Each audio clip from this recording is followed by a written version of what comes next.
मतदारसंघातल्या मायबाप जनतेनं 3 प्रमुख आव्हानं ही या मतदारसंघासाठी होती। बैलगाडा शर्यत सुरू करणं, बैलगाडा शर्यत आज सुरू झाली। पुणे नाशिक महामार्गावरच्या वाहतूक कोंडीचा एक महत्त्वाचा मुद्दा होता। 6 बायपासेस हे सुरू झालेले। इंद्रायणी मेडिसिटी प्रकल्प नावापुरताच राहिला। शिंदे गटाची शिवसेना आणि भारतीय जनता पक्षाने खरं तर याचं उत्तर द्यावं। पुणे नाशिक हायस्पीड रेल्वे 12-13 वर्षापूर्वी ही संकल्पना अस्तित्वात आली आणि ती केवळ संकल्पना राहिली। आता फक्त फायनल अप्रूव्हल। बैलगाडा शर्यतीसाठी मुळात डॉक्टर अमोल कोल्हे यांनी काहीच केलं नाही आणि आढळराव पाटलांनी खूप प्रयत्न नेटाने केले। आज जे कोणी श्रेय घ्यायला पुढे धावतात यांना कोर्टाच्या तारखा सुद्धा ठाऊक। तो एक आकडा शिवाजी दादांकडून सांगितला तो मी एवढे पैसे खर्च केले। माझा बैलगाडा मालक त्या किमतीचा बैल घेतो। जर शिवाजी दादा श्रेय घेतले तर त्यांनी संसदेत केलेली मांडणी आपण समोर मांडा लोकांना। मी केलेली मांडणी। विद्यमान खासदार डॉक्टर अमोल कोल्हे हे लोकांमध्ये मिसळत नाही, लोकांशी त्यांचा कनेक्ट नाही, गावात ते फिरत नाही। 20 वर्षाच्या पोराची 5 वर्षाच्या पोराची कुस्ती लावतात। पहिल्या 2 टर्म त्यांच्या एकत्र केल्या ना, 2 टर्म मिळून फक्त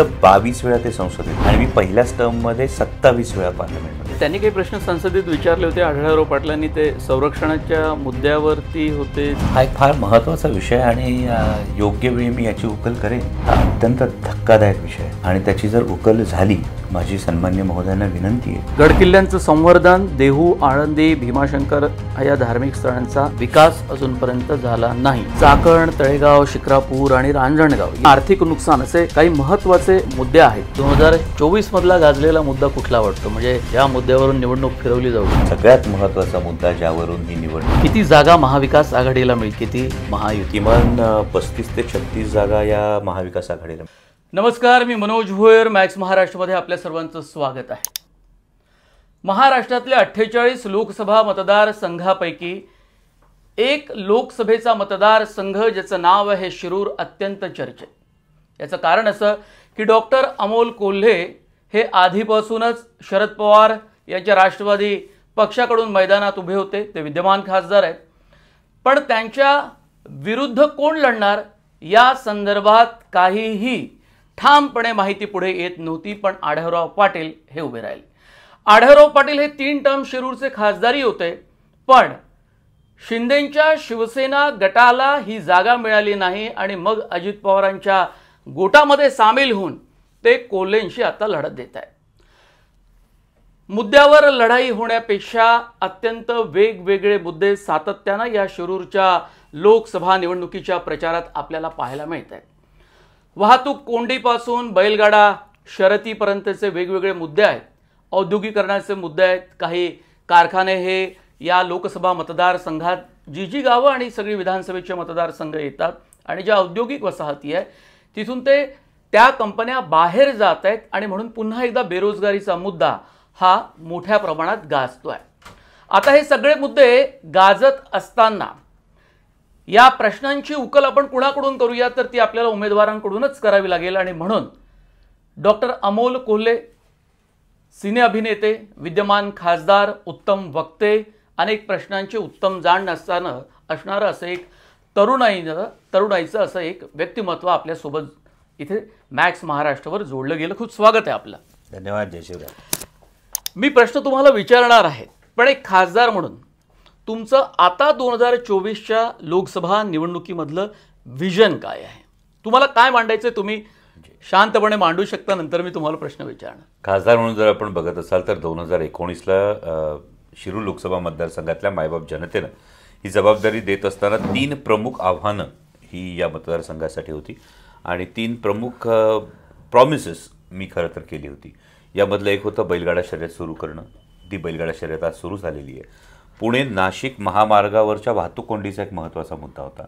यामध्ये आपण पाहत असाल तर 6 बायपासेस हे सुरू झालेले आहेत पूर्णपणे आणि त्यातूनही नाशिक फाटा ते चांडोली हा एलिव्हेटेड कॉरिडॉर, त्यानंतर तळेगाव, चाकण, शिक्रापूर हा एलिव्हेटेड कॉरिडॉर आणि पुणे नगर हायवेचा जो 30-35 वर्षाचा वाहतूक कोंडीचा प्रश्न आहे त्यासाठीचा खराडीपासून ते शिरूरपर्यंतचा एलिव्हेटेड कॉरिडॉर, असे 19,500 कोटी रुपयांच्या या एलिव्हेटेड कॉरिडॉर्सला मंजुरी मिळालेली आहे। त्याची निविदा प्रक्रिया सुरू आहे। आचारसंहितेमुळे या निविदा प्रक्रियेमध्ये म्हणजे ती पूर्ण होऊन काम सुरू होणार नाही आहे, पण आचारसंहिता संपल्याबरोबर ही निविदा प्रक्रिया पूर्ण होऊन त्याचं काम सुरू होईल। आणि तिसरा मुद्दा होता तो महत्त्वाचा होता पुणे नाशिक सेमी हायस्पीड रेल्वेचा। आता पुणे नाशिक सेमी हायस्पीड रेल्वेचा DPR 2018ला तयार होता। तो कधी मांडलाच गेला नाही महाराष्ट्र सरकारपुढे सुद्धा. कारण 20% स्टेट गव्हर्नमेंट, 20% सेंट्रल गव्हर्नमेंट आणि 60% इक्विटी असा हा प्रोजेक्ट होता. या प्रोजेक्टला गती देत असताना महाराष्ट्र सरकारची मंजुरी, रेल्वे बोर्डाची मंजुरी, त्यानंतर एक्सपान्शन कमिटीची मंजुरी, नीती आयोगाची मंजुरी, या सगळ्या मंजुऱ्या मिळवून आता Pune Nashik semi high speed railway हा कॅबिनेट अप्रुव्हलच्या अंतिम टप्प्यावर आणून ठेवलेला आहे. हे 3 मुद्दे असताना मागच्या 5 वर्षात कोविडचं जे संकट आलं, या कोविडच्या काळामध्ये एक गोष्ट प्रकर्षानं जाणवली, ती म्हणजे सर्वसाधारण नागरिकांना हे ठाऊक आहे की कुठलाही पेशंट गंभीर झाला, सिरियस झाला, तर त्याला पुण्याला हलवावं लागत होतं. याचंच कारण असं होतं की ज्याला आपण टर्शरी केअर म्हणतो, पब्लिक हेल्थमधली टर्शरी केअर ही सबअर्बन आणि ग्रामीण भागात उपलब्ध तेवढ्या प्रमाणात नाही, सरकारी पातळीवर तर अजिबात नाही. त्यासाठी इंद्रायणी मेडिसिटीसारखा एक अत्यंत महत्त्वाकांक्षी प्रकल्प हा समोर आला. त्यासाठी 300 एकर जागा ही अलॉकेट केलेली आहे, ज्यामध्ये 26 super speciality hospitals in 1 campus आणि त्याच्या पेरिफेरीमध्ये 50 किलोमीटरच्या परिघामध्ये प्रत्येक हायवेवर 200 बेडेड मल्टी स्पेशालिटी हॉस्पिटल, अशा पद्धतीचा देशात कुठेही नसलेला असा हा इंद्रायणी मेडिसिटी प्रकल्प आहे. त्यानंतर आपल्या आदिवासी भागासाठी जुन्नर, आंबेगावच्या पट्ट्यामध्ये आमचे आदिवासी बांधव मोठ्या प्रमाणावर राहतात. यासाठी राष्ट्रीय वनौषधी संशोधन केंद्र, ज्यामध्ये अगदी फायटोकेमिकल ॲनालिसिसपासून ते आंत्रप्रनरशिप ट्रेनिंगपर्यंत या गोष्टी आदिवासी भागासाठी एक फार मोठं वरदान ठरू शकेल असा हा प्रोजेक्ट आहे. त्यानंतर इतकी वर्ष चाकणमध्ये MIDC आहे, परंतु चाकणच्या कामगार बांधवांसाठी ESIS हॉस्पिटल नव्हतं. या हॉस्पिटलची आपण मंजुरी मिळवली. हे हॉस्पिटलची जागा आता अलॉकेट होऊन त्याच्यावर काम सुरू होईल. हे प्रकल्प मार्गी लावणं हा एक फार महत्त्वाचा अजेंडा या पुढच्या काळात असणार आहे. इंद्रायणी मेडिसिटी हा जो प्रकल्प होता हा खूप तसा चर्चेत आला होता, मला आठवतं कोरोनाच्या काळामध्ये. पण हा प्रकल्प नावापुरताच राहिला असा आरोप होतो. यामध्ये दुर्दैव असं की या प्रकल्पाची माहिती नसणारे लोक अनेकदा या प्रकल्पावर भाष्य करतात. तर इंद्रायणी मेडिसिटी हा प्रकल्प जो आहे हा चर्चेत आला होता. आता हे राज्य सरकार 2.5 वर्षानंतर जे टॉपल झालं, राज्य सरकार ज्या पद्धतीनं सरकार पाडलं गेलं, त्यानंतर नवीन जे सरकार आलं त्या नवीन सरकारची ही खरं तर जबाबदारी होती. कारण कोविडचा काळ संपल्यानंतर हे सुरू होत होतं आणि त्यावेळी जे शिंदे गटाची शिवसेना आणि भारतीय जनता पक्षाचं सरकार आलं, त्यांनी खरं तर याचं उत्तर द्यावं की याचं सगळे प्रोजेक्ट समोर मांडलेलं असताना त्याचा DPR मी स्वतः तयार करून घेतला होता. आणि हे सगळं असताना केवळ विरोधी पक्षातला एक खासदार हा प्रकल्प मांडतोय म्हणून आकसबुद्धीनं हा थांबवण्यात आला का, त्याच्यावर कुठली कारवाई करण्यात आली नाही का. त्यानंतर 6 महिन्यापूर्वी राष्ट्रवादीमधून एक गट हा तिकडे गेला, अजितदादांनी तिकडे सत्तेमध्ये गेले. मग त्यांना तर या प्रकल्पाची पूर्ण कल्पना होती, त्यांच्यासमोर सातत्यानं हा प्रकल्प मांडला, तर गेले 6-8 महिन्यामध्ये या प्रकल्पाला हवी तशी गती देण्यामध्ये त्यांनासुद्धा अपयश आलेलं आहे. आणि त्यामुळे इंद्रायणी मेडिसिटी हा प्रकल्प हा वैयक्तिक कोणाचाही नाही, हा सर्वसाधारण पब्लिक हेल्थच्या बाबतीत एक क्रांतिकारी प्रकल्प आहे. म्हणजे खेड विमानतळ हा जो गेल्यावेळी चर्चेत होता, जो चाकणचा विमानतळ आहे, खेड तालुक्यातला विमानतळ आहे, हा केवळ अदूरदृष्टीमुळे गेला. आपण डॉक्युमेंट्स बघितले तरी आपल्याला मी तो त्यावर येणार नाही, मी त्याच्यावरच सांगतो. आणि Indrayani Medicity is not only about health. एक इंटरनॅशनल एअरपोर्ट 10,000 लोकांना रोजगार जसा देतो, त्या पद्धतीनं इंद्रायणी मेडिसिटीसारखा जो प्रकल्प आहे हा किमान 15,000 लोकांना रोजगार देणार आहे.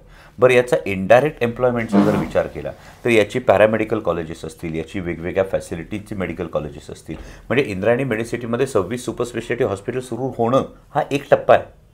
त्याच्याबरोबरची मेडिकल कॉलेजेस असतील, आयुर्वेदिक कॉलेजेस असतील, BHMS कॉलेजेस असतील, पॅरामेडिकल कॉलेजेस असतील, हे सगळं झाल्यानंतर आपण आरोग्य क्षेत्रामध्ये एक प्रचंड मोठी क्रांती करू इच्छित आहोत.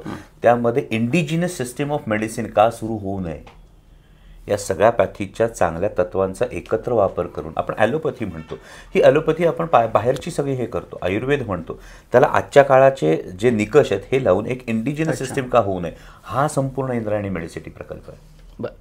त्यामुळे मला असं वाटतं की त्याच्यावर पूर्ण माहिती न घेता अनेक जण म्हणतात हां हे उभं राहिलं का. मग ते भारतीय जनता पक्षाचे जे एम्स आणि IIM उभे राहायचे घोषणा होतात तशातला हा प्रकल्प नाही. हा एक फार मोठा एक व्यापक दृष्टिकोन ठेवून संपूर्ण चेहरामोहरा बदलणारा किमान 15,000 डायरेक्ट एम्प्लॉयमेंट आणि लाखो लोकांसाठीची एक इनडायरेक्ट एम्प्लॉयमेंट आहे. Health industry. बरं, हा प्रकल्प होत असताना जे 2 नवीन एअरपोर्ट आहेत, म्हणजे नवी मुंबईचा एअरपोर्ट आणि नवीन आता जो खेडचा विमानतळ पुरंदरला गेला, या 2 विमानतळांचा ॲक्सेस, पुणे नाशिक रेल्वेचा ॲक्सेस, मेट्रोचा ॲक्सेस, रिंग रोडचा ॲक्सेस, या सगळ्या गोष्टींचा विचार करून आत्तापासून हा प्रकल्प आपण बनवायचा प्रयत्न करतो. दुसरा अत्यंत महत्त्वाचा मुद्दा म्हणजे पुणे नाशिक हायस्पीड रेल्वे. 12-13 वर्षापूर्वी ही संकल्पना अस्तित्वात आली आणि ती केवळ संकल्पना राहिली, अशा पद्धतीचा एक आरोप होतो. खरं आहे. हे दुर्दैव आहे, कारण यामधला एक विजन समजून घेणं किंवा प्रोजेक्ट समजून घेणं हे गरजेचं होतं. 2018मध्ये याचा DPR बनला. मला वाटतं की पहिल्यांदा पृथ्वीराज बाबा चव्हाण जेव्हा मुख्यमंत्री होते तेव्हा MRIDCची स्थापना झाली आणि त्यानंतर जेव्हा देवेंद्रजी फडणवीस होते तेव्हा हा प्रकल्प कशा पद्धतीने इम्प्लिमेंट करायचा हे ठरले. 2018ला देवेंद्रजी फडणवीस हे मुख्यमंत्री असतानाच याचा DPR तयार झाला होता, परंतु तत्कालीन लोकप्रतिनिधींनी राज्य सरकारकडे हा मांडून त्याची मंजुरी मिळवणं हे सुद्धा घडलं नव्हतं.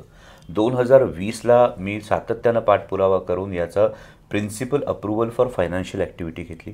त्यानंतर मला आठवतं आहे जून महिना होता, जून 2020ला याचं पहिल्यांदा महाराष्ट्र सरकारला माननीय उपमुख्यमंत्री अजितदादा पवार यांच्या दालनात पहिलं सादरीकरण झालं आहे. त्यामुळं कुठलंही श्रेय घेणाऱ्यांनी हे सगळं पब्लिक डोमेनमध्ये, त्यामुळे 2020ला पहिल्यांदा याचं सादरीकरण झालं. त्यानंतर त्या वर्षीच्या बजेटमध्ये अजितदादांनी यासाठीची महाराष्ट्र सरकारची मंजुरी बजेटमध्ये प्रेझेंट केली आणि त्यानंतरचे जे टप्पे होते त्यानंतर अनेकांनी सांगितलं की झाला प्रकल्प, आता झाला ग्रीन सिग्नल. तेव्हाही मी हेच सांगत होतो की अजून टप्पे बाकी आहेत, कारण फायनान्शियल अप्रुव्हल आलं होतं, त्यानंतर त्याचं रेल्वे बोर्डाचं अप्रुव्हल बाकी होतं, त्यानंतर फायनान्शियल आपलं नीती आयोगाचं बाकी होतं आणि एक एक्सपान्शन कमिटी असते, या एक्सपान्शन कमिटीचं एकत्रित बाकी होतं. आता ते कॅबिनेट अप्रुव्हल आहे. हे होत असताना अत्यंत महत्त्वाची गोष्ट करणं गरजेचं होतं शिरूर लोकसभा मतदारसंघासाठी. ते म्हणजे कोणत्याही परिस्थितीत Pune Nashik semi high speed railway जरी असली तरी ही ब्रॉडगेजवर झाली पाहिजे. ब्रॉडगेजवर होण्याचं कारण हे की या भागामध्ये ॲग्रिकल्चर गुड्स खूप मोठ्या प्रमाणात, शेतीमाल खूप मोठ्या प्रमाणावर आहे. शेतीमाल हा सगळा पेरिशेबल आहे आणि हा पेरिशेबल शेतीमाल हा फास्ट ट्रान्सपोर्टच्या दृष्टीनं उत्तर भारत आणि दक्षिण भारताचं नेटवर्क, रेल नेटवर्क जोडलं जाणं फार महत्त्वाचं आहे. ट्रान्सपोर्टेशनचा जेव्हा आपण विचार करतो तेव्हा सगळ्यात स्वस्त वाहतूक ही जलवाहतूक आहे, त्यानंतरची वाहतूक ही रेल्वे वाहतूक आहे आणि त्यानंतरची वाहतूक ही रोड वाहतूक आहे. म्हणजे रोड ट्रान्सपोर्टपेक्षा रेल्वे ट्रान्सपोर्टला 1/3 कॉस्ट लागते, 1/3. धक्कादायक गोष्ट संसदेत असताना मला जी जाणवली त्यामध्ये माननीय गडकरी साहेबांच्या माध्यमातून रोड नेटवर्कला प्रचंड मोठी गती मिळाली मागच्या काही कार्यकाळामध्ये, मात्र रेल नेटवर्कमध्ये फक्त 2% वाढ आहे, फक्त 2%.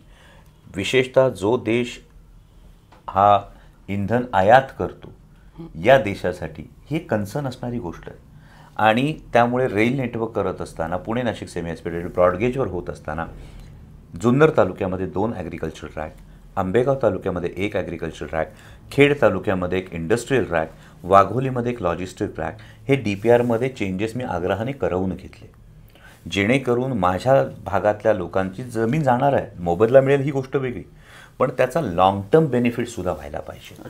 नुसता प्रोजेक्ट आला म्हणून होत नाही, याचा लाँग टर्म बेनिफिट व्हायला पाहिजे. त्या दृष्टीनं आपण हे सगळ्या रॅक्स करून घेतलेलं आहे आणि आता फक्त फायनल अप्रुव्हल आहे. त्यानंतर मधल्या काळामध्ये काही झारीतले शुक्राचार्य असतात, त्यांनी प्रयत्न सुरू केला नाही, ही एलिव्हेटेड झाली पाहिजे आणि ही पुणे नाशिक ट्रान्सपोर्टेशन सिस्टी झाली पाहिजे, ज्याला माझा विरोध आहे. की फक्त पुणे ते नाशिक या भागात जाण्यासाठी जर ही रेल्वे झाली आणि ती जर नॅरो गेजवर झाली तर माझ्या भागात, म्हणजे स्टँडर्ड गेजवर झाली तर माझ्या भागातल्या लोकांना याचा कोणताही फायदा होत नाही. म्हणजे मध्यंतरी एक प्रस्ताव असाही आला की मेट्रोच्या धर्तीवर, पण याचा माझ्या भागातल्या लोकांना फायदा नाही, हे मी फार जबाबदारीने सांगतो. मेट्रोच्या धर्तीवर झाली तर मेट्रो स्टँडर्ड गेज असते, कारण पुणे नाशिक सेमी हायस्पीड रेल्वेला रात्री 11 वाजता पॅसेंजर ट्रॅफिक थांबल्यानंतर नंतरची जी माल वाहतूक आहे ही माझ्या भागासाठी फार महत्त्वाची आहे.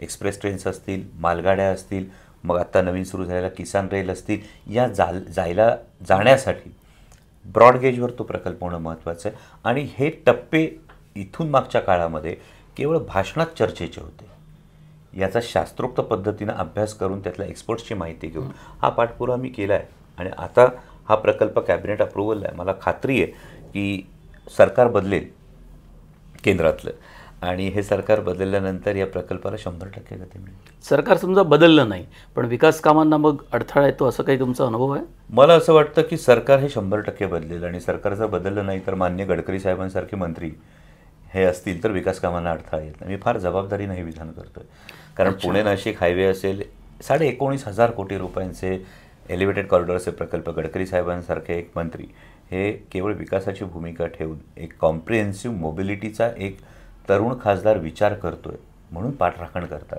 हे मी मनापासून गडकरी साहेबांचा आभार मानेन त्यासाठी.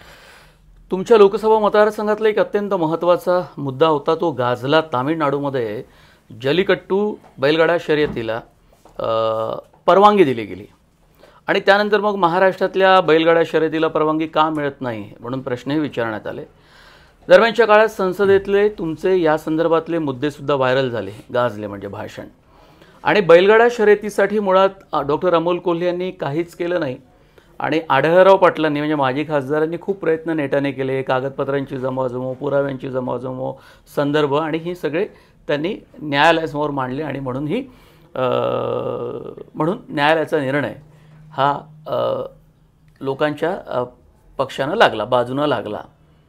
यामध्ये अखिल भारतीय बैलगाडा संघटनेचं फार मोठं श्रेय आहे. या सगळ्या मंडळींचं खरं श्रेय आहे. तमाम बैलगाडा मालकांचं, शौकीनांचं खरं श्रेय आहे.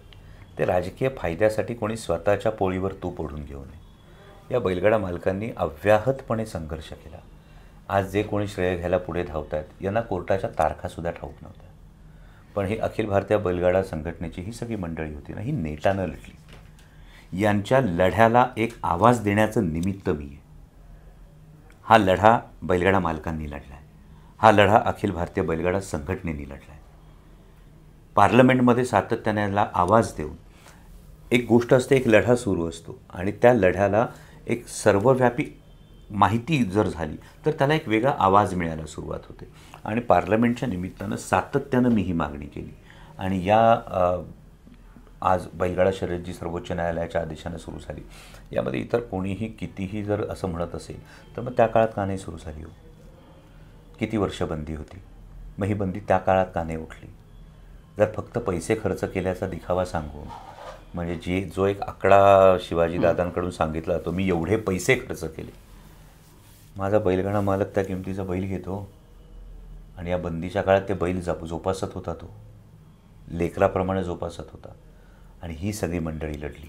पण या लोकसभेच्या निवडणुकीत तो मुद्दा अत्यंत महत्त्वाचा आहे, इतकी त्या मुद्द्याशी या लोकांची नाळ जोडलेली आहे. 100%. पण बैलगाडा मालक जाणतात, माझा बैलगाडा मालक जाणतो की या लढ्याला आवाज देण्याचं एक काम अत्यंत प्रामाणिकपणे कोणी केलं.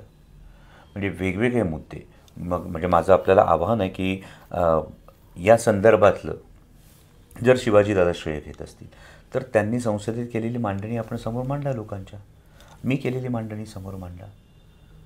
कारण केवळ आमची परंपरा सुरू झाली पाहिजे यापेक्षा पुढे जाऊन हे ग्रामीण अर्थकारणाला चालना देणारं साधन आहे, हे देशी गोवंशाच्या रक्षणाचं साधन आहे, त्यानंतर हे स्थानिक आणि आंतरराष्ट्रीय पर्यटनाला सुद्धा भविष्यात संधी देणारी गोष्ट आहे. आणि ही आमची परंपरा. जसं नंदुरबारला घोड्यांचा महोत्सव साजरा होतो तिथे सारंगखेड्याला, तर अशी 4 वेगवेगळ्या पातळ्यांवर ही मांडणी ही सातत्यानं आपण केलेली आहे.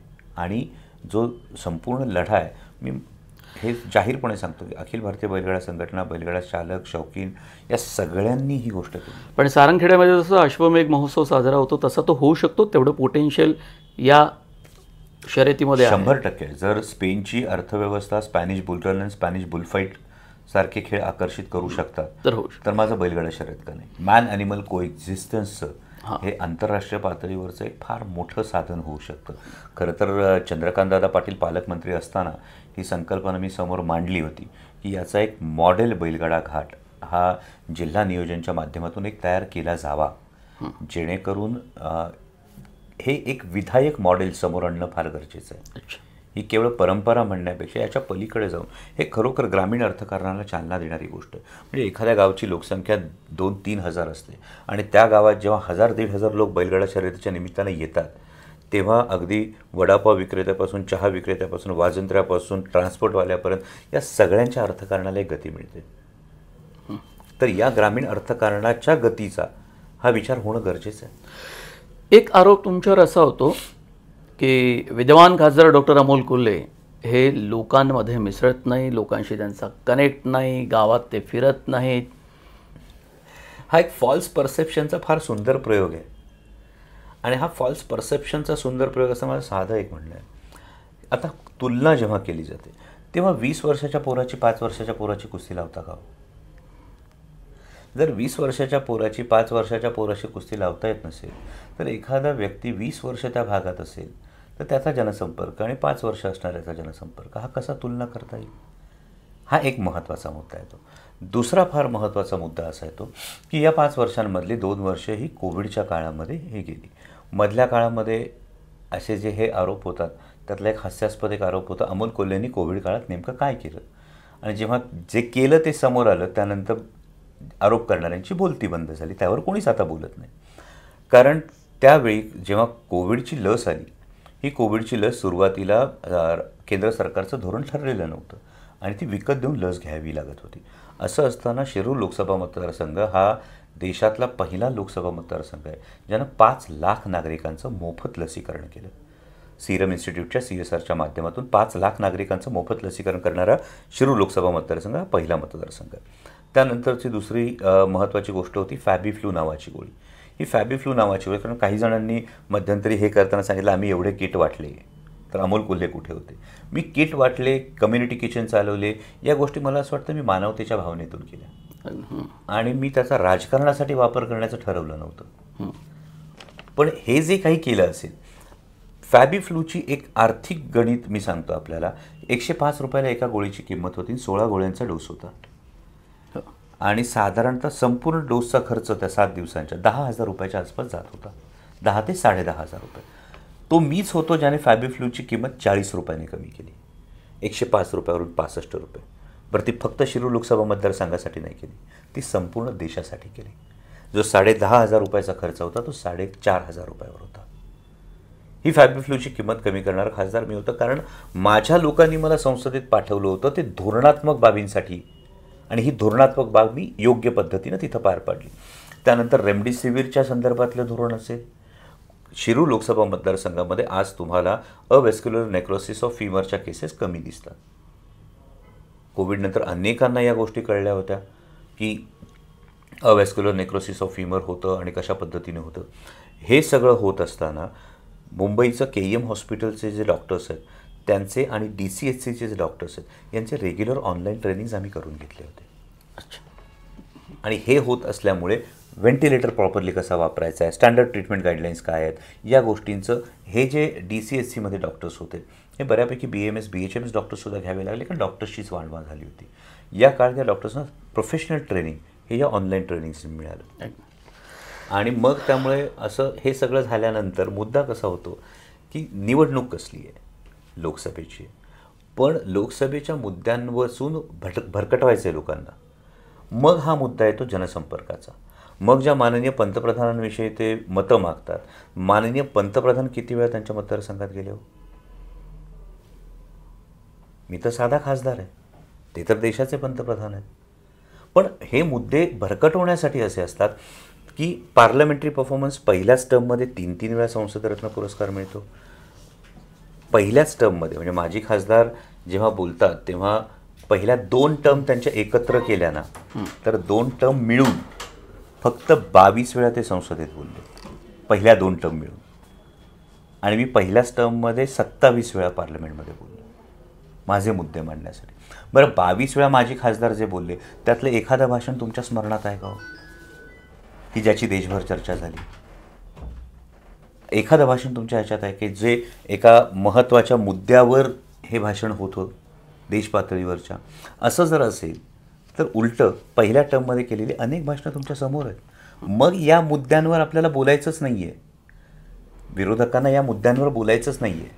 कारण लोकसभेची निवडणूक जर असेल तर मुद्दा हा आहे की तुम्ही आमच्या कांद्याच्या निर्यातीचं काय करणार आहात, तुम्ही शेतमालाच्या हमीभावाचं काय करणार आहात, तुम्ही शेतकऱ्यांचं उत्पन्न दुप्पट करण्याचा जो वायदा केला होता त्याचं काय करणार आहात, तुम्ही ज्या खतांच्या किमती भरमसाठ वाढवल्या, 50,000 कोटींचं सबसिडी ही कमी केली, त्याचं काय करणार आहात. दूध उत्पादक शेतकऱ्यांना 10 ते 12 रुपये लिटरच्या मागं नुकसान सोसावं लागतंय, त्याचं काय करणार आहात? 2 कोटी रोजगार आणणार होते, त्याचं काय करणार आहात? वेदांता फॉक्सकॉन सारखा प्रकल्प आपला तळेगाव MIDC मध्ये येणार होता. या तळेगाव MIDC येणाऱ्या वेदांता फॉक्सकॉननी 2 लाख लोकांना रोजगार मिळणार होता. या 2 लाखापैकी अनेक लोक हे आपल्या मतदारसंघातले पण असते ना. तो प्रकल्प घालवला कोणी? मग त्यांच्या नावावर मतं मागताना आता मुद्दे नाही आहेत विरोधकांकडे हो. त्यामुळे लोकसभेच्या मुद्द्यांवर बोलायचंच नाही. जी महागाई भरमसाठ वाढली, या महागाईच्या संदर्भात काय आहे? बरं, विरोधी पक्षातले उमेदवार कांद्याची निर्यात बंदी झाली, दुधाचे भाव पडले, वेदांता फॉक्सकॉन गेले, तेव्हा काय करत होते हो? मग हे आता कुठेच बोलायला तोंड नाहीये. त्यामुळे मुद्दा काढला जातो की हां, मग अमोल कोल्हे प्रत्येक गावात किती वेळा आले. पण त्यांनी काही प्रश्न संसदेत विचारले होते आढळराव पाटलांनी, ते संरक्षणाच्या मुद्द्यावरती होते. त्या संरक्षणाचे किंवा डिफेन्सवर विचारलेले प्रश्न ते या शिरूर लोकसभा मतदारसंघाशी संबंधित होते असं वाटतं आपल्याला? हा एक फार महत्त्वाचा विषय आणि योग्य वेळी मी याची उकल करेन. बरं. कारण क्विड प्रो क्रो हा जो मुद्दा आहे याच्याशी संबंधित हा अत्यंत धक्कादायक विषय आहे. आणि त्याची जर उकल झाली, माझी सन्मान्य महोदयांना विनंती आहे की ते जेव्हा सांगतात मी एवढे प्रश्न विचारले, तर ते प्रश्न कुठले विचारले ते एकदा सांगा ना लोकांना. म्हणजे केवळ आपल्या परदेशातल्या कंपनीचं भलं व्हावं आणि त्याचा फायदा व्हावा म्हणून शिरूर लोकसभा मतदारसंघातल्या मायबाप जनतेनं विश्वास ठेवून आमचे प्रश्न मांडण्यासाठी तुम्हाला पाठवलेलं असताना तुम्ही फक्त संरक्षण खात्यावरचे प्रश्न प्राधान्याने का विचारले? याचं उत्तर त्यांनी दिलं पाहिजे जनतेला. कारण जनतेने विश्वास ठेवला होता 3 टर्म. त्यामुळे मला वाटतं की त्यांनी याचं उत्तर द्यावं. जर त्यांनी नाही दिलं तर मी नक्की देईनच, पुराव्यानिशी देईन. अगदी. एक मी शेवटचे काही प्रश्न आहेत माझ्याकडे. तर एक तर इंद्रायणी मेडिसिटी या प्रश्नासंदर्भात उत्तर दिलं. आपला कोरोना काळ कसा गेला त्याचं उत्तर दिलं. नाशिक नगर उड्डाणपूल, शिवनेरी रोपवे हा तांत्रिकदृष्ट्या शक्य नव्हता, तरीसुद्धा त्याच्यासाठी घाट घातला गेला. गडकिल्ल्यांचं संवर्धन हा महत्त्वाचा मुद्दा. शिवनेरीचा रोपवेचं अप्रुव्हल झालंय, हा तांत्रिकदृष्ट्या फिजिबल आहे. वॅपकॉसने याचा DPR बनवला आणि याला मंजुरी आलेली आहे. पण हा फिजिबल आहे. हा फिजिबल आहे. गडकिल्ल्यांचं संवर्धन, देहू, आळंदी, भीमाशंकर या धार्मिक स्थळांचा विकास अजूनपर्यंत झाला नाही. तर याचं एक फार महत्त्वाचं उत्तर आहे की या संपूर्ण याच्यामध्ये मी मागच्याही इलेक्शनमध्ये मांडलं होतं की भक्तिशक्ती कॉरिडॉर हा एक फार महत्त्वाचा प्रकल्प आहे. आता यामध्ये शिवशंभू कॉरिडॉर नावाचा किल्ले शिवनेरी ते वढू तुळापूर हे जोडणाऱ्या एका रस्त्याचा एक फार महत्त्वाकांक्षी प्रकल्प मी राज्य सरकारकडे दिला आहे. राज्य सरकारने याच्यावर अप्रुव्हल द्यावं, ते देत नाहीत. दुसरी महत्त्वाची गोष्ट, स्वदेश दर्शन नावाची एक स्कीम होती. या स्वदेश दर्शन स्कीममध्ये अनेक देवस्थानांचा आपल्याला विकास करता येत होता. जोपर्यंत काशी विश्वेश्वराचा कॉरिडॉर होत नव्हता तोपर्यंत केंद्र सरकारनं या स्कीमचा निधी संपूर्णपणे काशी विश्वेश्वराच्या कॉरिडॉरला वळवला. त्यामुळे काशी विश्वेश्वर कॉरिडॉरला जो 3-3.5 हजार कोटी रुपये जे खर्च करून तो कॉरिडॉर जो बांधण्यात आला, ज्याचं थाटामाटात मान्य पंतप्रधानांनी उद्घाटनसुद्धा केलं, या कॉरिडॉरला तो सगळा निधी असल्यामुळे त्या स्कीममध्ये पैसेच नव्हते. अच्छा. मग ही जी आपली देवस्थानांच्या विकासासाठी जो निधी येणार होता तो त्या माध्यमातून तो त्यावेळी आला नाही. तिसरा महत्त्वाचा मुद्दा, या देवस्थानांचा बऱ्यापैकी तीर्थक्षेत्र विकास आराखडा हा महाराष्ट्र सरकारच्या अंतर्गत आहे. त्यामुळे महाराष्ट्र सरकारनं खरं तर याचं उत्तरदायित्व घ्यायला हवं. याचा जो तीर्थक्षेत्र विकास आराखडा आहे याचा निधी कशा प्रमाणात आणि कुठे कुठे खर्च करण्यात आला. अगदी. वाहतूक कोंडीच्या मुद्द्यावर आपण बोललो आहे तसं, पण आता काही त्या संदर्भातले प्रश्न असे आहेत की चाकण, तळेगाव, शिक्रापूर आणि रांजणगाव या भागातल्या ज्या औद्योगिक वसाहती आहे, इथलं सगळं प्रोडक्शन किंवा उत्पादित माल हा पुणे, मुंबई, नाशिक, मराठवाडा या भागामध्ये जातो. पण त्या वाहतूक कोंडीमुळे खूप मोठ्या प्रमाणामध्ये वेळ लागतो. म्हणजे मग हा वेळ लागतो, त्यात इंधनाचं म्हणजे इंधन आणि आर्थिक नुकसान असे काही महत्त्वाचे मुद्दे आहेत. यामध्ये पुन्हा एक अदूरदृष्टीचा जो विषय येतो तो पुन्हा असा येतो की जेव्हा तुम्ही सह्याद्रीचा विचार करता तेव्हा कोकणातून घाटावर येणारे म्हणजे आपल्याकडे येणारे जेवढे घाट आहेत, अगदी गोव्यापासून, गोवा बॉर्डरपासून जर तुम्ही सुरू केलं तर प्रत्येक 25 ते 30 किलोमीटरला घाट आहे. बरोबर. परंतु बोरघाट आणि आणेमाळशेज हे एकमेव अंतर 60 किलोमीटरचं आहे. त्यामुळे याला मध्ये एक पर्यायी घाट होणं गरजेचं आहे. जी संकल्पना मी सातत्यानं मांडतोय आणि ती म्हणजे कर्जत, भोरगिरी, वाडा, राजगुरुनगर ते शिरूर.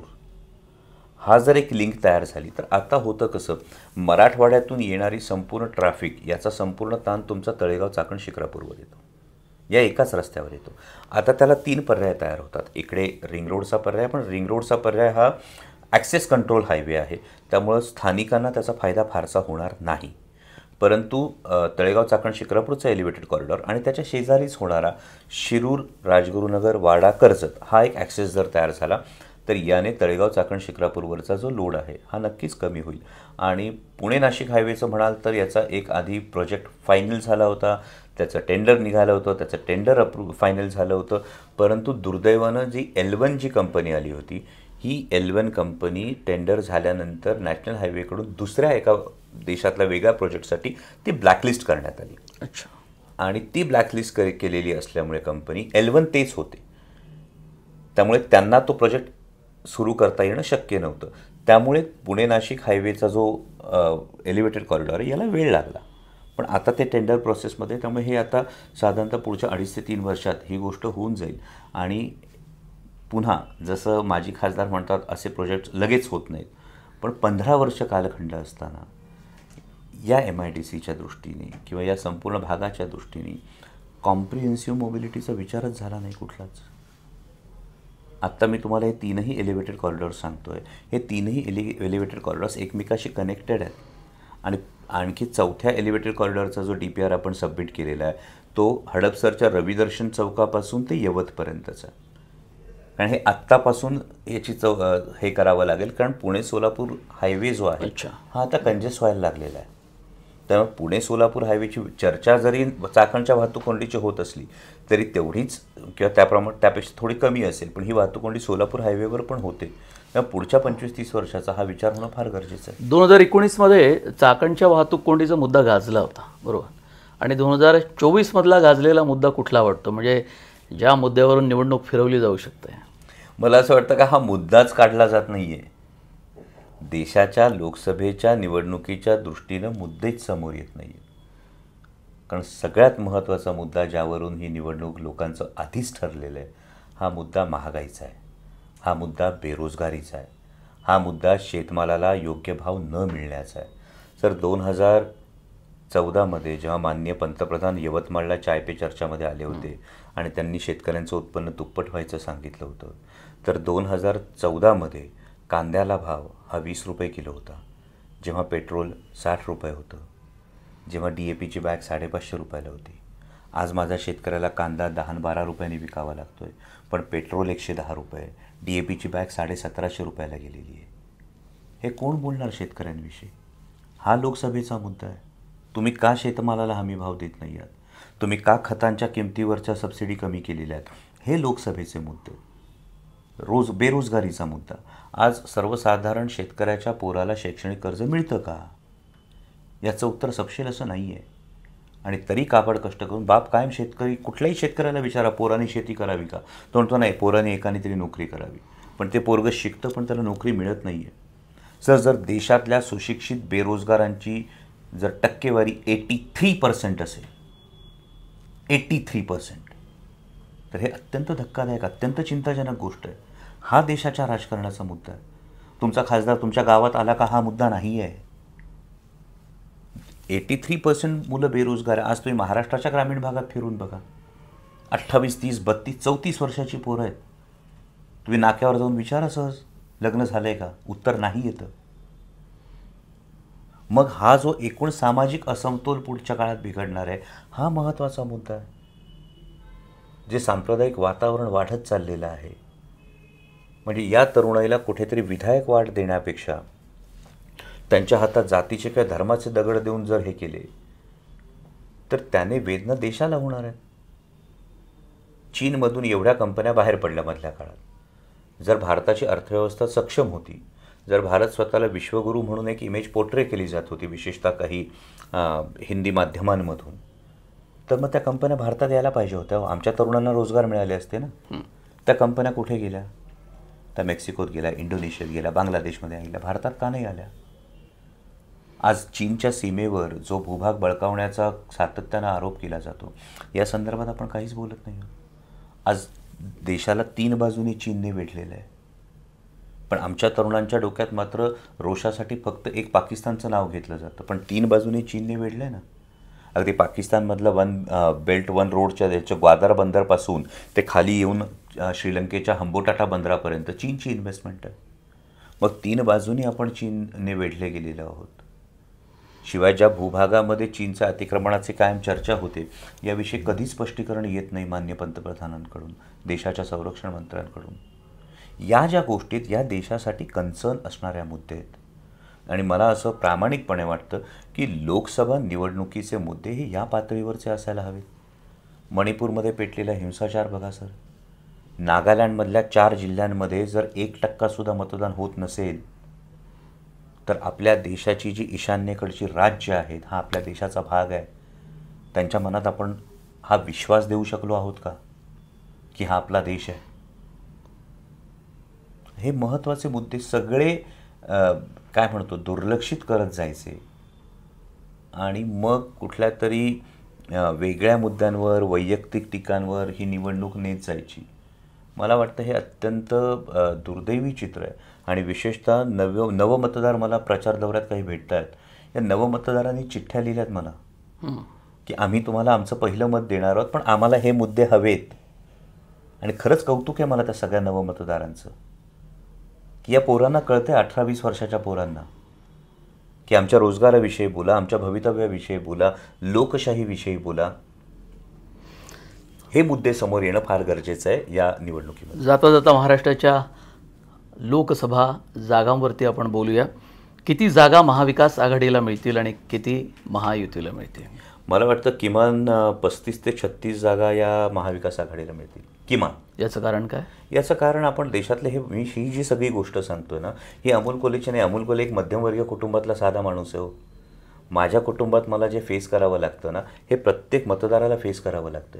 बेरोजगारीची चिंता त्याला आहे का? आहे. महागाईची चिंता त्याला आहे का? आहे. देशातल्या बदलल्या जाणाऱ्या वातावरणाची चिंता आहे का? त्याला 100% आहे. आणि या सगळ्या परिस्थितीत सर्वसामान्य शेतकऱ्यांच्या शेतमालाची चिंता त्याला, शेतमालाच्या हमीभावाची चिंता आहे का? आहे ना. सर आमचा शेतकरी जर दूध 22 आणि 24 रुपयांनी घालतो, 20 रुपयाला पाण्याची बाटली मिळते हो आम्हाला मिनरल वॉटरची.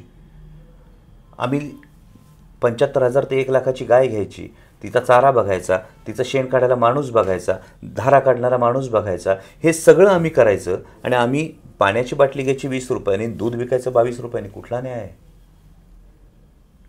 आणि हे होत असताना ग्राहकाला तरी कुठे सोयीने मिळतंय. आमच्याकडून 22-24 रुपयांनी जेव्हा शेतकऱ्याकडून घेतलं जातं, तेव्हा ग्राहकाला पिशवीतलं दूध 58 रुपयांनी मिळतं हो. मग हा मधला जो मलिदा जातोय, हा कुठे आहे? याची उत्तर जनता मागणार आहे. पण याची उत्तर अजित पवार देत आहेत का? की अजित पवारांना हे प्रश्न विचारले जातात ज्यांनी शिरूर लोकसभा मतदारसंघाची निवडणूक अत्यंत प्रतिष्ठेची केली आहे? मला वाटतं याची उत्तरं त्यांनी द्यायला हवीत. कारण 2 जुलैला त्यांनी ही भूमिका घेतली भारतीय जनता पक्षासोबत जाण्याची. विकासासाठी आदरणीय दादा गेले असं तर ते म्हणत असतील, तर मी कायम एक आकडेवारी मांडतो. 26 लाख लिटर पुणे जिल्ह्याचं दूध कलेक्शन, 10 रुपयाचं 1 लिटर मागं नुकसान, याचा अर्थ 2,60,00,000 रुपयाचं सर्वसामान्य शेतकऱ्यांचं दिवसाचं नुकसान, महिन्याचं नुकसान 80 कोटी, वर्षभराचं गेलेले जर पैसे बघितले तर 960 कोटी गेले तो आमचे. पुणे जिल्हा नियोजनाचं बजेट 1000 कोटी आहे. कुठल्या विकासासाठी नक्की झालं आहे? बरं, गेल्यानंतर 3 डिसेंबरला, 2 जुलैला दादांनी निर्णय घेतला, 3 डिसेंबरला कांदा निर्यात बंदी झाली. 40 रुपयाचा कांदा 10-12 रुपयांनी विकावा लागतो. या निर्यात बंदीविषयी नेमकी काय भूमिका घेतली दादांनी? आज बिबट्याचे जर हल्ले बघितले जुन्नर वन विभाग क्षेत्रामध्ये, जुन्नर, खेड, आंबेगाव, शिरूर 4ही तालुक्यांमध्ये, जर बिबट्याचे जर हल्ले बघितले, आम्ही सातत्याने मागणी करतो ना दिवसा 3 फेज लाईटची. या दिवसा 3 फेज लाईट देण्यासंदर्भात काय निर्णय घेतला आदरणीय दादांनी? जर विकासासाठी असेल तर या सगळ्या गोष्टींची उत्तरं त्यांनी द्यायला हवीत. माझी आपल्याला विनंती की आपण ही उत्तरं मागायला हवीत. राणा भीमदेवी थाटामध्ये एका शेतकऱ्याच्या पोराला पाडूनच दाखवतो हे म्हणण्यापेक्षा त्याच शेतकऱ्यांसाठी कांदा निर्यात बंदी उठवून दाखवतो किंवा बिबट प्रवण क्षेत्रामध्ये दिवसा 3 फेज लाईट देतो, किंवा केरळसारखं छोटंसं राज्य हत्ती आणि मानव संघर्षामध्ये राज्य आपत्ती घोषित करतं, त्या पद्धतीनं जुन्नर वन विभाग क्षेत्रामध्ये राज्य आपत्ती घोषित करतो, जेणेकरून वन विभागाचं स्ट्रेंथनिंग होईल आणि बिबट मानव संघर्षाच्या घटना कमी होतील. परवा 1.5 वर्षाच्या एका लेकराला बिबट्या उचलून घेऊन गेला. मी त्या दिवशी भेटायला गेलो तर 4 वर्षाच्या पोरावर बिबट्याने हल्ला केला. त्याच्या 2 महिन्याआधी 3.5 वर्षाच्या पोराला बिबट्याच्या हल्ल्यात जीव गमवावा लागला. ही आमची महत्त्वाची मुद्दे आहेत. तर एका शेतकऱ्याच्या पोराला पाडून दाखवतोपेक्षा यावर तोडगा काढून दाखवतो असं जर त्यांच्यासारख्या खमक्या मोठ्या नेत्याकडून आलं तर आम्हालाही बरं वाटेल. खूप धन्यवाद डॉक्टर अमोल कोल्हे. विस्तारानं सर्व प्रश्नांची उत्तरं दिली. मॅक्स महाराष्ट्रासाठी इतक्या प्रचाराच्या दिवसात सुद्धा तुम्ही वेळ दिला. खूप धन्यवाद. थँक्यू. जय शिवराय.